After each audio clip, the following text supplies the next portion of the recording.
അസ്സലാമു അലൈക്കും. എനിക്കൊരു വലിയൊരു ആഗ്രഹം ഉണ്ടായിരുന്നു കേട്ടോ.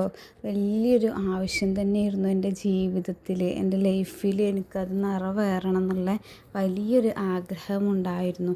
അതിനു വേണ്ടി ഞാൻ ചെയ്ത ഒരു ഇസ്ലാമിക് ടിപ്സാട്ടോ ഇന്ന് ഞാൻ നിങ്ങൾക്ക് പറഞ്ഞു തരുന്നത്. നമ്മുടെ മഹാന്മാരൊക്കെ നമ്മളെ പഠിപ്പിച്ചു തന്ന ഒരു അത്ഭുതകരമായ ഒരു കാര്യത്തെക്കുറിച്ചിട്ടാണ് ഇന്ന് ഞാൻ നിങ്ങൾക്ക് പറഞ്ഞു തരുന്നത്. കാരണം ആവശ്യങ്ങളും ആഗ്രഹങ്ങളൊന്നും ഇല്ലാത്ത മനുഷ്യന്മാരില്ലല്ലോ അല്ലേ. അപ്പോൾ നമുക്കൊക്കെ ഒരുപാട് ആവശ്യങ്ങളും ആഗ്രഹങ്ങളുമാണ്. അതുപോലെ തന്നെ എനിക്കും ഉണ്ട് ഒരുപാട് ആവശ്യങ്ങളും ആഗ്രഹങ്ങളും. അങ്ങനെ ഞാനിത് ചൊല്ലിയിട്ട് എനിക്ക് എൻ്റെ ആഗ്രഹം നിറവേറി. അത് ഞാൻ നിങ്ങളുമായി പങ്കുവെക്കാനാണ് ഇന്നത്തെ വീഡിയോയിൽ ഞാൻ വന്നിട്ടുള്ളത്.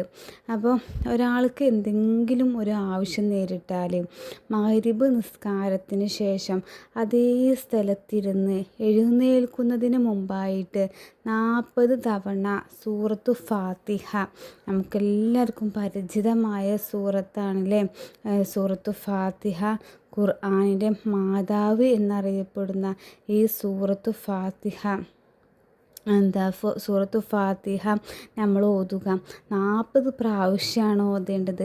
മഗ്‌രിബ് നിസ്കാരത്തിന് ശേഷം ആ ഇരിപ്പിടത്തിൽ നിന്ന് എഴുന്നേൽക്കാതെ അവിടെ തന്നെ ഇരുന്ന്, അപ്പോൾ ഖിബ്ലക്ക് മുന്നിട്ട് നല്ല നിയ്യത്തോടു കൂടി ആത്മാർത്ഥമായിട്ട് നമ്മൾ നമ്മുടെ കാര്യം പറഞ്ഞുകൊണ്ട് നമ്മൾ ഓതിയാലുണ്ടല്ലോ, അല്ലാഹു സുബ്ഹാനഹു വ തആല നമുക്ക് നമ്മുടെ ആവശ്യങ്ങൾ പൂർത്തീകരിച്ച് തരും.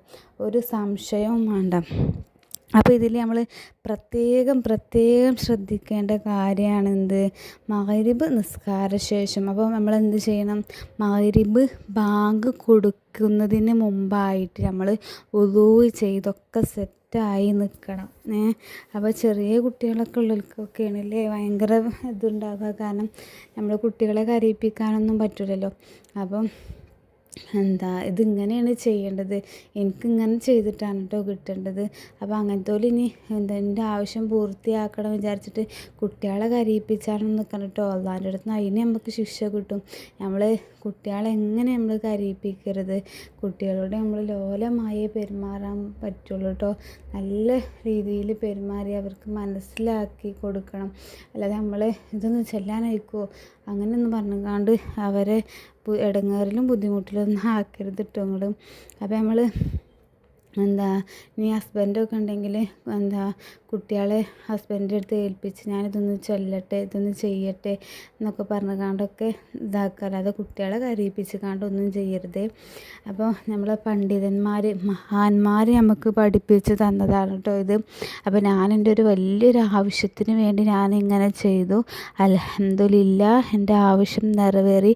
അപ്പോൾ അത് ഞാൻ നിങ്ങൾക്കും പങ്കുവെക്കാന്നുള്ള രീതിയിലാണ് ഞാൻ നിങ്ങൾക്ക് ഇന്നത്തെ വീഡിയോയിൽ പറഞ്ഞു തരുന്നത്.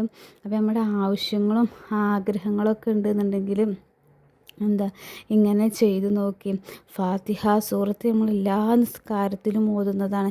അങ്ങനെ ഫാത്തിഹ സൂറത്തിൽ ഒരുപാട് മഹത്വങ്ങളുണ്ട്. അപ്പം ഈ ഫാത്തിഹ സൂറത്ത് ഓതുമ്പോൾ ശ്രദ്ധിക്കേണ്ട കാര്യങ്ങൾ തജ്വീദിൻ്റെ നിയമങ്ങൾ പാലിച്ച് ഓതുക. കാരണം നമ്മൾ നീട്ടേണ്ടടുത്ത് നീട്ടണം, ശദ്ദ് മദ് ഒക്കെ നമ്മൾ ശ്രദ്ധിക്കണം കേട്ടോ. അതുപോലെ തന്നെ അതേ ഇരിപ്പിടത്തിൽ തന്നെ ഇരിക്കണം, അവിടുന്ന് എഴുന്നേൽക്കരുത്. അപ്പോഴത്തേന് ഞാൻ പറഞ്ഞല്ലോ, മഗ്‌രിബ് ബാങ്ക് കൊടുക്കുന്നതിന് മുമ്പായിട്ട് നമ്മളെല്ലാ സംഭവങ്ങളൊക്കെ സെറ്റായിരുന്നാൽ പെട്ടെന്ന് നമുക്ക് ഓതി തീർക്കാവുന്നതാണ്. അതുപോലെ തന്നെ ഓതിയതിന് ശേഷം അള്ളാഹുവിനോട് നമ്മുടെ ആവശ്യം എന്താണോ അത് ദുആ ചെയ്യുക. നമ്മുടെ ആവശ്യം നിറവേറും. ഇത് ഞാൻ അദ്കാറിൽ കണ്ടിട്ടാട്ടോ ചെയ്തത്. അതുപോലെ അദ്കാറിൽ കണ്ടിട്ട് ചെയ്തു. അതുപോലെ തന്നെ എൻ്റെ ഒരുപാട് കൂട്ടുകാരികൾ ഇത് ചെയ്തിട്ട് അവർക്കൊക്കെ ഫലം കിട്ടിയിരിക്കണം. അപ്പോൾ ഇങ്ങനെ ഒന്ന് ചെയ്ത് നോക്കിയിട്ടോ എല്ലാവർക്കും ഫലം കിട്ടുന്നുള്ള ഉറച്ച വിശ്വാസത്തോടു കൂടിയാണ് ഞാൻ ഇത് നിങ്ങൾക്ക് പറഞ്ഞു തരുന്നത്. അപ്പോൾ പുതിയൊരു വീഡിയോ ആയിട്ട് ഇനിയും കാണാം കേട്ടോ. നിങ്ങൾക്ക് എൻ്റെ വീഡിയോ ഇഷ്ടപ്പെടുകയാണെങ്കിൽ ലൈക്ക് ചെയ്യാനും ഷെയർ ചെയ്യാനും കമൻറ്റ് ചെയ്യാനും സബ്സ്ക്രൈബ് ചെയ്യാനൊന്നും മറക്കരുത് കേട്ടോ. അപ്പോൾ പുതിയൊരു വീഡിയോ ആയിട്ട് ഇനിയും കാണാം. അസ്സലാമു അലൈക്കും വറഹ്മത്തുള്ളാഹി വബറകാതുഹു.